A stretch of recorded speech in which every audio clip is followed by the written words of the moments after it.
galerinha, beleza? Professor Alan, professor de Química mais uma vez. Nós vamos hoje continuar falar um pouco sobre os átomos, modelos atômicos parte 2, e vai ser aquela parte bem conceitual e no final vamos ter exercício, ok? Bom, na aula passada nós terminamos falando sobre a visão clássica do átomo. O átomo dividido em duas regiões, que é o núcleo, contendo prótons e elétrons, prótons e nêutrons, e a eletrosfera contendo elétrons, tá? Hoje nós vamos falar sobre a massa dessas partículas. Essa tabela aqui é bem importante, tá? Partículas subatômicas. Próton, partícula positiva de massa de 1,673 vezes 10 a menos 24. Nêutron, partícula neutra, sem carga, com uma massa de 1,675 vezes 10 a menos 24. Praticamente igual à massa do próton. E a massa do elétron é uma partícula de natureza negativa e a massa é de 9,2 vezes 10 a menos 28. Se nós compararmos a massa deles, nós vamos ter uma massa relativa assim, ó. Prótons e nêutrons pesando a mesma coisa e o elétron pesando 1 sobre 1836, ou seja, significa dizer que o elétron é 1836 vezes mais leve do que um próton do que um nêutron. Tá? 1836 vezes, quase 2.000 vezes mostra sua massa menor, mais leve do que os prótons e os nêutrons. E aí você tem até uma contradição no átomo, né? Por quê? Se a gente voltar para a imagem clássica, no núcleo, que é uma região muito pequena, você tem as partículas mais pesadas. E na eletrosfera, que como foi comentado na aula passada, que é 10.000 vezes maior do que o núcleo, vai conter as partículas 2.000 vezes mais leve, né? É uma contradição. Partículas positivas no centro, numa região pequena, partículas leves numa região periférica extensa. Bom, agora, essas massas aqui, massa em grama, é uma massa muito complicada para a gente trabalhar. Então, os químicos inventaram outra escala de massa, que é a chamada de a massa atômica, unidade de massa atômica, que é representada pela letra U. Então, nós temos aqui a chamada unidade de massa atômica. Certo? Essa unidade de massa atômica é representada pela letra U. E nós passamos, então, a adotar a massa do próton sendo 1U, a massa do nêutron sendo 1U, porque são iguais, e a massa do elétron, se a gente fizer uma pequena regra de 3, vai chegar no valor de 0,0005U. Também já foi comentado em uma outra aula, que é estequiometria, parte 1, tá? Que fala sobre cálculos químicos. Então veja, se nós compararmos a massa dessas subpartículas, que a massa do elétron é uma massa muito pequena e chega a ser desconsiderada. Nós desprezamos a massa do elétron. E quando a gente vai calcular então, a massa do átomo, que nós chamamos de massa atômica, que é representada pela letra A, certo? Nós vamos somar os seus prótons e nêutrons. Nós não somamos com as massas dos elétrons, tá? Então, a ideia era para ser a soma dos seus prótons, dos seus nêutrons, mais os seus elétrons. Mas os elétrons são leves e não entram na jogada, tá? Então, a massa de um átomo é a soma dos seus prótons e dos seus nêutrons. Lembrando que a quantidade de prótons é indicada pelo número atômico, que é representado pela letra Z. Foi comentado isso nas aulas anteriores, certo? Na aula de conceitos fundamentais. Então, a nossa fórmula fica assim. A massa de um átomo é a soma dos seus prótons mais os seus nêutrons. Essas informações, elas aparecem nas representações dos elementos. Todo elemento químico é representado por um símbolo. Esse símbolo é uma letra maiúscula, quando é uma letra só, ou uma letra maiúscula e minúscula no caso de duas letras. Então, por exemplo, aqui o caso do ferro, o símbolo dele é Fe, certo? Essas informações aparecem na representação do elemento. Em cima, sempre vai aparecer, no canto superior esquerdo, vai aparecer a massa atômica. Embaixo vai aparecer o número atômico. São as duas informações mais importantes que nós temos que saber sobre um átomo, que é a sua massa e o seu número atômico. Os nêutrons, eles não são obrigados a vir, mas quando eles aparecem, eles vêm aqui no meio, certo? E detalhe, a massa também pode aparecer aqui no canto superior direito, viu? Então é comum. Então, representando o ferro, como é que ficaria? Vou desenhar aqui em cima. O ferro seria representado assim, ó. tá? Lembrando que o ferro pode vir, esse 56 pode vir aqui do outro lado, ok? Então, o que é que eu posso tirar aqui dessa informação sobre o ferro?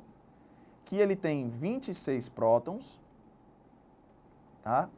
Ele vai ter 30 nêutrons, por quê? Porque se ele pesa 56 tendo 26 prótons, é porque ele vai ter 30 nêutrons. E outra informação importante, em um átomo neutro, você tem que ter a mesma quantidade de partículas positivas e negativas.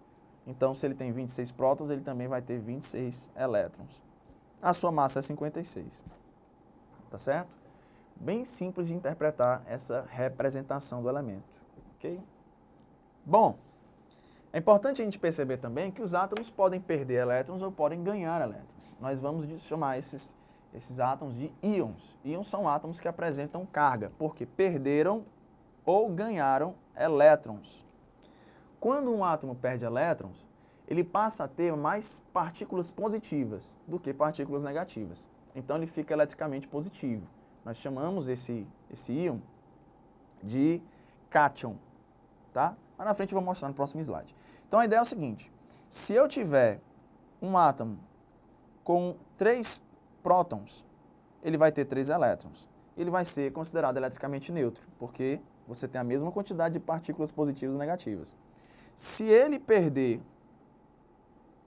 um elétron, então ele passa a ter uma partícula positiva a mais.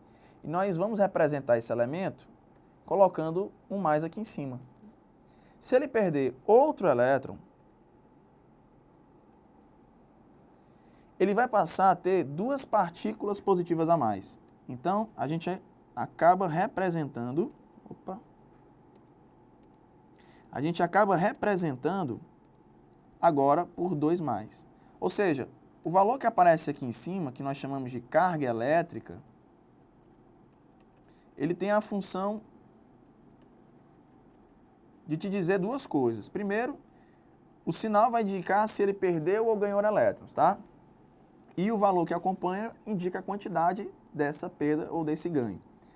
Então, se o meu átomo voltar a ganhar os seus 2 elétrons perdidos, ele passa a ficar neutro e aí essa carga deixa de existir. Agora, se ele ganha mais um elétron, ele passa a ter uma carga negativa a mais e a gente passa a representar agora por negativo. Então, cuidado, pessoal, na química é o contrário. Quando está positivo é porque perdeu, quando está negativo é porque ganhou. Então, aqui o exemplo, ó, Na+ é um íon formado quando o sódio perde um elétron, enquanto Cl- é um íon formado quando o cloro ganha um elétron, ok? Então, quando perde, fica mais, quando ganha, fica menos. E aí você vai ter íons positivos, são os íons que vão ser chamados de cátions, tá? Então, aqui o sódio perdeu um elétron, o magnésio perdeu 2 elétrons, o alumínio perdeu 3 elétrons. E o íon negativo vai ser chamado de ânion. Aqui o flúor ganhou um elétron, o cloro ganhou 2 elétrons, e aqui você tem um íon molecular. Na verdade, o SO4 ele é formado assim, ó. Ó, dessa maneira, tá? Aí, na verdade, quem ganhou o elétron foram os oxigênios. E nós representamos a molécula assim, SO4, 2-. Então, essas 2 cargas negativas, aqui e aqui, aparecem aqui. Tá? Na verdade, quem ganhou o elétron foi o oxigênio. Mas, de qualquer forma, ganhou o elétron, vai ser chamado de ânion. Beleza? E vamos para o último ponto dessa aula, para a gente fazer exercício, que são as semelhanças atômicas. Nós dizemos que 2 átomos são isótonos quando eles apresentarem o mesmo número de nêutrons. São átomos diferentes que apresentam o mesmo número de nêutrons. E para você não esquecer, é só lembrar do N. Ó. Isótonos, N vai te lembrar de nêutrons e são átomos que vão ter átomos diferentes que vão ter a mesma quantidade de nêutrons, tá? Então, por exemplo, aqui o hidrogênio, ele tem número atômico 1, tem um próton, mas a sua massa é 3, então indica que ele tem 2 nêutrons. Aqui o hélio tem número atômico 2, 2 prótons, mas aqui indica que ele pesa 4, então ele tem 2 nêutrons. Como são átomos que têm a mesma quantidade de nêutrons, nós dizemos que eles são isótonos. E detalhe, pessoal, só para lembrar, aqui é o número atômico, número de nêutrons e a massa atômica. Lembre-se que a massa atômica é a soma dos seus prótons mais os seus nêutrons. Ou seja, o valor de cima é igual à soma dos 2 de baixo. Então, para você calcular isso aqui de cabeça, rápido, é só você subtrair o de cima pelo de baixo e você determina a quantidade de nêutrons, ok? Então, quando você pega 4 menos 2, é 2. 3 menos 1 é 2 também. Bom, a outra semelhança são os isótopos, ó, Pzinho para lembrar, P de prótons. Então, quando falar em isótopos, você tem átomos que vão apresentar o mesmo número de prótons, ok? E como eles têm o mesmo número de prótons, obrigatoriamente, eles vão ser do mesmo elemento químico, tá? Ou seja, eles vão ter a mesma representação. Então, veja aqui, ó, hidrogênio, hidrogênio, hidrogênio, carbono, carbono. Não posso ter isótopos de diferentes elementos químicos, não posso, tá? Agora, existem 3 tipos de hidrogênio. O hidrogênio que pesa 1, porque além do próton que ele tem, ele não tem nenhum nêutron. O hidrogênio que pesa 2, porque ele tem, além do próton, um nêutron. E o hidrogênio que pesa 3, porque ele vai ter 2 nêutrons. Isso aqui é conhecido como prótio, esse é conhecido como deutério e esse é conhecido como trítio. Tá certo? São exemplos de isótopos. E outro exemplo de isótopo muito importante é o do carbono. Nós temos o carbono que pesa 12, o carbono que pesa 13 e o carbono que pesa 14. Mas o mais importante para a gente é o carbono 12 e o carbono 14. O carbono que pesa 12 é o carbono mais abundante e é o que forma toda a estrutura orgânica presente na nossa biosfera. Os seres vivos, as plantas, são formados por carbono, e também plásticos, né? São materiais orgânicos, também formados por carbono, e quase que 100% vai ser de carbono que pesa 12. Mas existe o carbono que pesa 14, e talvez você já deve ter ouvido falar do chamado datação por carbono 14. Acontece o seguinte, o carbono 14 é originado na atmosfera. Nós temos 78% de gás nitrogênio na atmosfera. E esse gás, por ser leve, ele está nas altitudes mais elevadas e está suscetível a ser bombardeado por nêutrons que vêm do Sol. Então, quando o nêutron é bombardeado, quando o nitrogênio é bombardeado pelo nêutron, ele se transforma no carbono 14 e também produz um hidrogênio prótio. O que acontece é que esse carbono vai se associar com oxigênio da atmosfera, formando o gás carbônico, que vai ser usado na fotossíntese da planta, desenhar a plantinha aqui, que vai ser comido por algum bicho, né? E depois esse bicho vai ser comido por outro. Então, assim, ela entra na cadeia alimentar, e os outros animais vão absorvendo esse carbono 14. Então, quando o animal morre, esse carbono 14 começa a decair, ele volta a se transformar em nitrogênio, liberando radiação beta. Isso aqui também foi visto na aula sobre tudo que você precisa saber sobre radioatividade. Sendo que a meia-vida, ou seja, o tempo necessário para metade do carbono que existe cair pela metade, é de 5.730 anos. Ou seja, se um animal morre com 1 grama de carbono 14 no seu corpo, depois de 5.730 anos vai restar meio grama. Depois de mais 5.730 anos vai restar 0,25 gramas e assim por diante. Então o cientista ele pega aquele fóssil, ele faz uma estimativa pelo tamanho do animal, compara com algum animal do nosso tempo, né, tamanho e etc., questão de alimentação, do que ele se alimentava, e faz uma estimativa de quanto de carbono 14 ele teria à época que morreu. E aí, medindo o quanto de carbono que ele tem, faz uma estimativa do quanto aquele fóssil tem de idade, tá? Uma estimativa, não é um valor exato. E a última semelhança são os isóbaros. Ó, lembrar aqui, ó, o Azinho representa a massa atômica, lembra? Então, isóbaros são átomos que apresentam a mesma massa atômica. Tá? Então, exemplo do carbono 14 e do nitrogênio, que vão ter a mesma massa, não tem o mesmo número atômico, porque senão seria o mesmo elemento, e não tem o mesmo número de nêutrons. Aqui são 8 nêutrons e aqui são 7. Então, não são isótopos, não são isótonos, são isóbaros. Beleza? Agora vamos para os exercícios, 6 questõezinhas para a gente trabalhar e aplicar o nosso conceito aqui. Questão 1. A figura abaixo representa a experiência realizada por Ernest Rutherford em 1911, na qual uma finíssima lâmina de ouro foi bombardeada por radiação alfa, que são formadas por partículas de carga positiva. O comportamento das partículas alfa, após colidirem com a lâmina, possibilitou Rutherford a concluir que: item A, o núcleo de um átomo é positivamente carregado. B, os átomos de ouro são preenchidos completamente por partículas. C, os elétrons em um átomo estão dentro do núcleo. E D, a maior parte da massa se localiza na parte periférica do átomo. Bom, o item correto aqui, sem sombra de dúvida, é o item A. Beleza? Ó, pessoal, e vale lembrar o seguinte: como você tem o núcleo formado por prótons e nêutrons, certo? E a massa de um átomo na verdade, a soma dos prótons e dos nêutrons, vale dizer que a massa do átomo nada mais é do que a massa do núcleo. Tá? Então, você pode pegar questões que diz que a massa do átomo está concentrada no núcleo, é verdade. Tá? Ou então questões que dizem que a massa, que o núcleo contém praticamente toda a massa do átomo, também é verdade, tá certo? Então, questão 1, o item correto é o item A. Questão fácil, só para a gente aplicar aqui nossos conceitos. Questão 2. O bromo, único halogênio que nas condições ambientes se encontra no estado líquido, formado por átomos representados por, olha aí a informação que está te passando, hein? E foi descoberto em 1826 por Antoine Barlard, na França. O seu nome é derivado do grego bromos, que significa fedor, mau cheiro, isso devido ao cheiro da substância Br2. Sobre ele, pode-se afirmar que possui 35 nêutrons? Não. Né? Porque, se o bromo ele tem número atômico 35 e massa 80, vou colocar massa aqui, certo? E massa 80, quantos nêutrons ele vai ter que ter? 45, tá?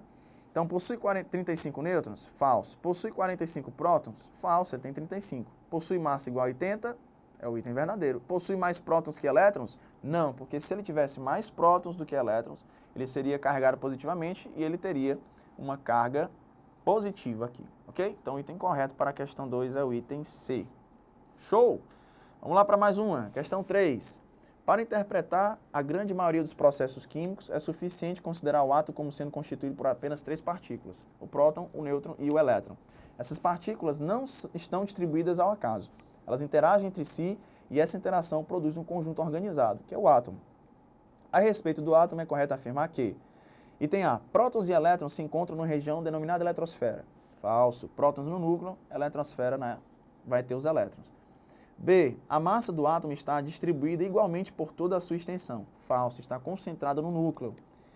C, a quantidade... Opa, faltou aqui, né? A quantidade de nêutrons é a diferença entre a massa do átomo e a quantidade de prótons. Corretíssimo. A quantidade de nêutrons é a diferença entre a massa e a quantidade de prótons. E D, quando um elétron recebe energia, salta para órbitas mais internas. Isso aqui é um conceito que nós vamos ver no modelo de Bohr. E também estaria falso. Quando um elétron recebe energia, ele salta para órbitas mais externas. Beleza? Então, correto o item C de conquistei meu sonho, passei no Enem. Questão 4. Considere as seguintes situações químicas. 1. Nanotubos de carbono são organizados na forma de tubos de dimensão nanométrica. No fullereno, a estrutura assemelha-se a uma bola de futebol. E o grafeno apresenta uma estrutura plana. Todos eles são constituídos exclusivamente por carbono, mas a diferença nas suas estruturas propiciam aplicações tecnológicas diferentes. 2. O urânio encontrado na natureza é uma forma combinada, em que a espécie mais abundante é o urânio 238, é o urânio que pesa 238, certo? E, se você constar na tabela periódica, o número atômico do urânio é 92, o qual não é adequado para ser usado como combustível nas usinas nucleares. Assim, para um melhor aproveitamento, o urânio submetido a um processo de enriquecimento consiste em aumentar o teor de urânio 235. Urânio 235. Mas como é o mesmo urânio, o número atômico é o mesmo, o qual possui alto poder de fissão. As espécies químicas citadas nas situações 1 e 2 são, respectivamente, exemplos de. No primeiro caso, você tem um caso de alotropia. Nós tivemos uma aula só sobre isso, né? Quando você tem várias substâncias simples, como é que eu sei? Porque ele fala aqui, todos eles são constituídos exclusivamente por carbono. Então, são substâncias simples. Agora, são substâncias diferentes. Então, é o caso de alotropia.